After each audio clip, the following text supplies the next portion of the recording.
Today we're taking off into the history of GMT watches and how they became an essential companion for travelers, explorers, and anyone who really dreams beyond their borders.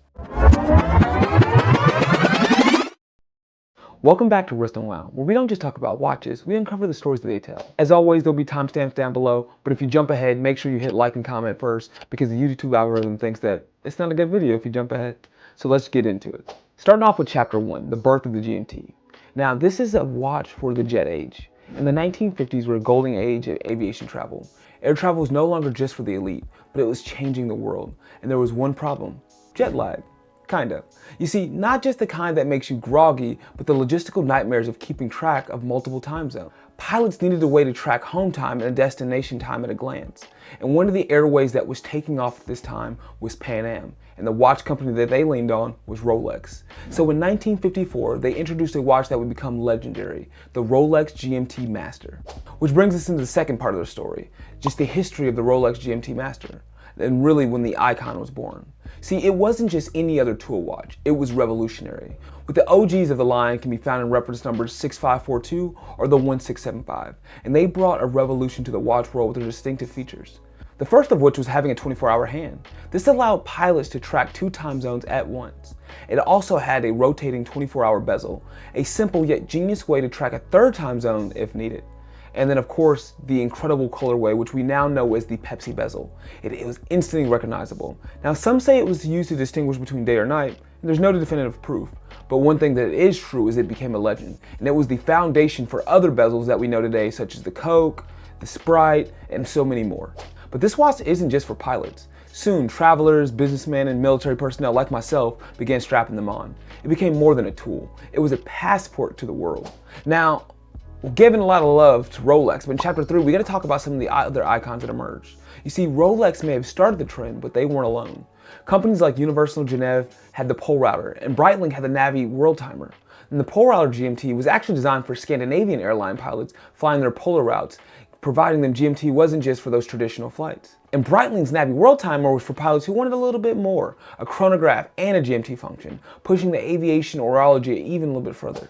And the evolution only continued to grow, really with the democratization of GMTs. And as technology grew, we got to see more and more movements, rather the advent of the Quartz GMTs, which made it a lot more affordable and accessible to the mass market, and companies like Seiko who were able to create affordable automatic GMTs. And now we're starting to see GMTs everywhere, whether it be Microbrands, affordable brands, and still in the higher horology as well. And even though it became easier to maintain GMTs for everyday people like us, the luxury market also began to evolve, and GMTs went from tool to really a status symbol.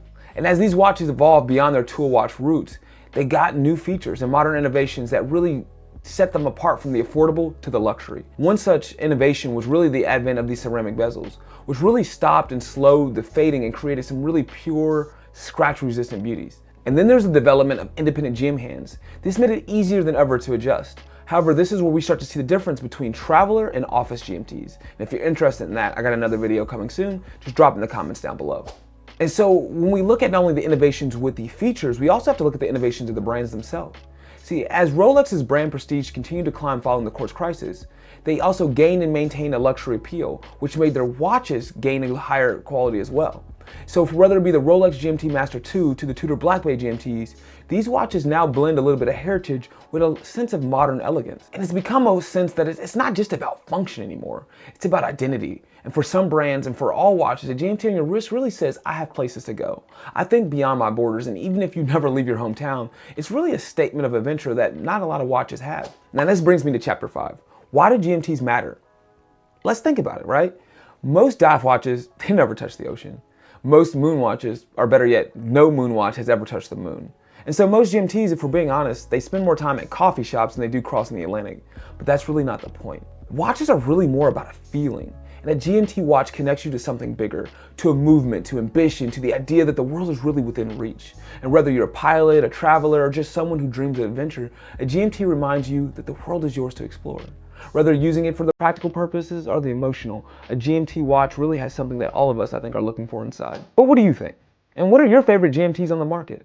Let me know in the comments down below. And if you like videos like this and you want to see more, make sure to check out one of my other videos, wherever it is on the sheet here. And if you learned something new, make sure you like the video and share it with someone else who may appreciate it. But don't subscribe unless you want to see my smiling face again. And if you do, I look forward to seeing you again soon. And just remember my advice. Believe in yourself, believe in God, and watch the amazing things that are going to happen. I hope to see you guys again soon. God bless and peace.